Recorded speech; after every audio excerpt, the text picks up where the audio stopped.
The film Lady Bird opens with a scene that perfectly encapsulates the complex and often tumultuous relationship between Christine Lady Bird McPherson and her mother, Marion. They're in a car driving back from a college tour, a journey filled with unspoken hopes and underlying tensions. The radio plays softly in the background, a seemingly peaceful soundtrack to their drive. At first there's a sense of peace, a rare moment of calm between them, but it doesn't last long as the conversation quickly turns to more serious matters. I want to go to college on the East Coast. Where you're not going to get in, or we can't afford. Lady Bird, played brilliantly by Saoirse Ronan, is a senior in high school. She's dreaming big, yearning for a life beyond her small town.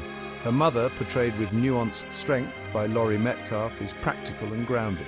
The tension between their dreams and realities builds quickly. Words fly back and forth, each one a dagger in their already strained relationship. I want to go to college on the East Coast. Where you're not going to get in, or we can't afford. Lady Bird, in a moment of dramatic teenage defiance, opens the car door and rolls out, shocking her mother and leaving the audience breathless. This opening scene sets the tone for the entire film, highlighting the intense emotions and conflicts that will unfold. Lady Bird's life in Sacramento is a mix of mundane routines and burning desires. She attends a Catholic high school where she chafes against the rules and expectations. The uniforms feel confining. The religious instruction doesn't quite fit with her questioning nature, but it's not all bad. She has her best friend Julie by her side. Sacramento is the Midwest of California. Sacramento itself is a character in the film. Lady Bird calls it the Midwest of California. She sees it as boring, lacking culture. But the film shows us its beauty too. Lady Bird is blind to these charms. She's too busy dreaming of escape. Her dreams center on New York City. I just want to go where culture is, like New York. These dreams are a lifeline for her. They create tension with her parents, especially her mother. Lady Bird's romantic life is as tumultuous as her relationship with her mother. Her first boyfriend is Danny, a sweet boy from the school theater group. He's kind, he's gentle, he seems perfect.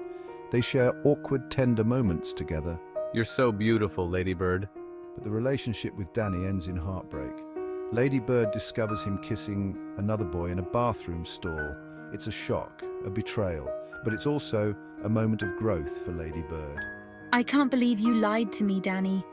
After Danny, Lady Bird falls for Kyle. He's everything Danny wasn't. Cool, aloof, in a band. Lady Bird is drawn to his seeming depth and sophistication. She lies about her virginity to impress him. It's just not a big deal to me, Lady Bird. These relationships teach Lady Bird important lessons. They help shape her into the person she's becoming. At the heart of Lady Bird's social life is her friendship with Julie. They're an unlikely pair. Julie is quiet and studious, Lady Bird is loud and rebellious, but they complement each other perfectly. You're my best friend, Lady Bird. But as senior year progresses, Lady Bird's focus shifts. She becomes friends with Jenna, one of the popular girls. Jenna represents everything Lady Bird thinks she wants to be. Lady Bird starts to pull away from Julie. She lies about where she lives, ashamed of her family's modest home.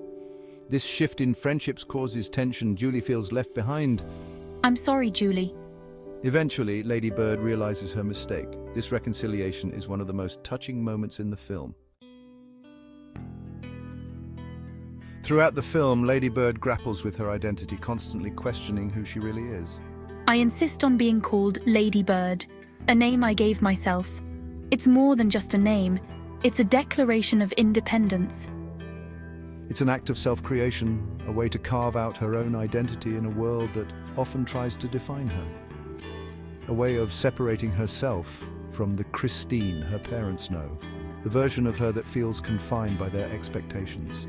But it's also a mask, a facade that hides my true self, a persona I hide behind, unsure of who I am beneath it all. Lady Bird's struggle with identity plays out in various ways, reflecting her inner turmoil. She tries on different personalities, experimenting with who she wants to be. With Jenna, she's cool and rebellious, adopting a carefree attitude.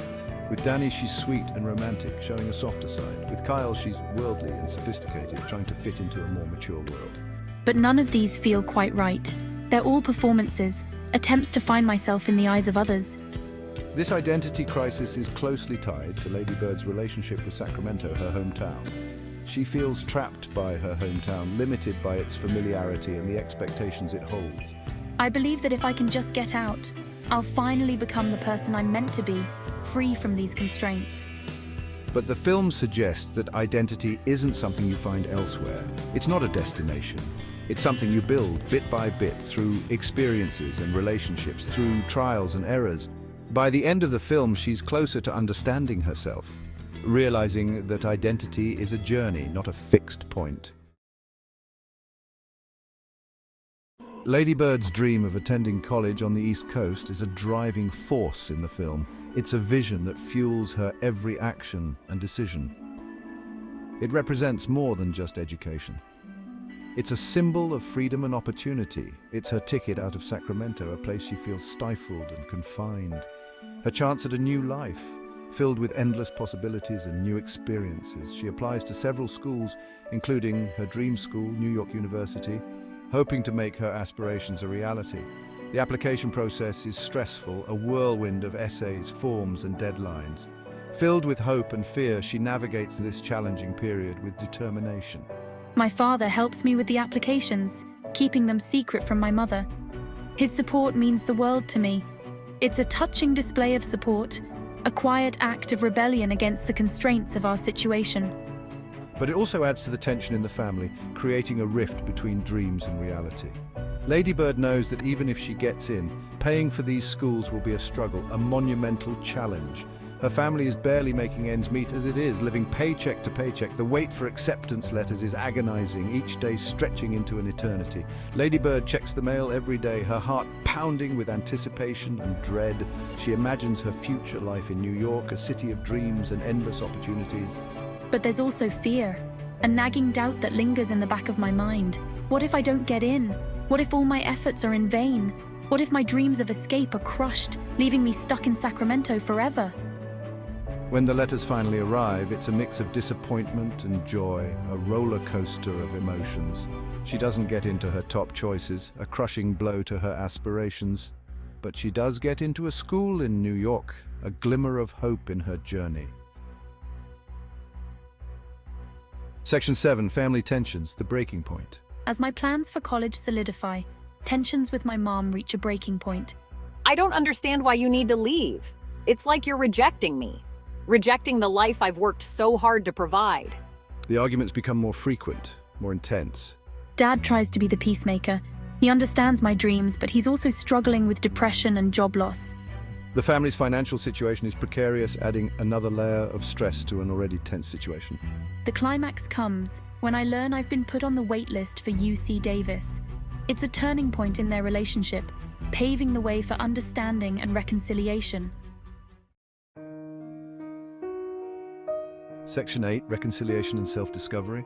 In the aftermath of our fight, my mom and I begin the slow process of reconciliation. It's not easy. There are still misunderstandings, still moments of frustration.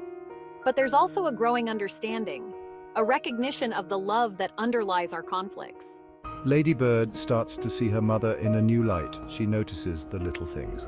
I see how she works long hours to support the family, the care she puts into ironing my school uniform. These small acts of love had always been there.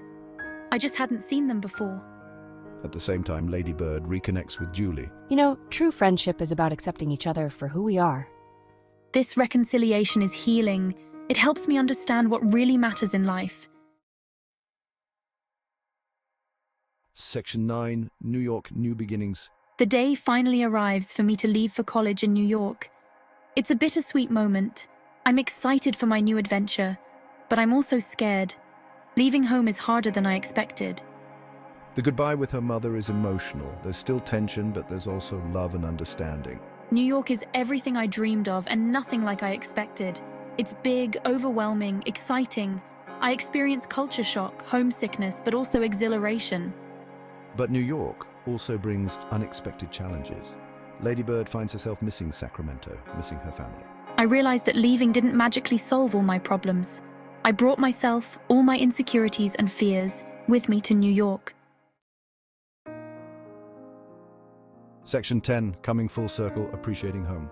In the final scenes, I'm now going by Christine again, settling into my new life in New York. I'm making friends, exploring the city, but I'm also thinking about home, about Sacramento, about my family. One day she visits a church. It reminds her of her Catholic school back home, of the traditions she used to mock. But now she finds comfort in the familiar rituals. It's a moment of connection to my past, to the person I used to be. Later, Christine gets drunk at a party and ends up in the hospital. When asked for an emergency contact, she gives her mother's number. Despite our conflicts, my mum is still the person I turn to in times of need. The film ends with Christine leaving a voicemail for her parents. Thank you for everything, for Sacramento.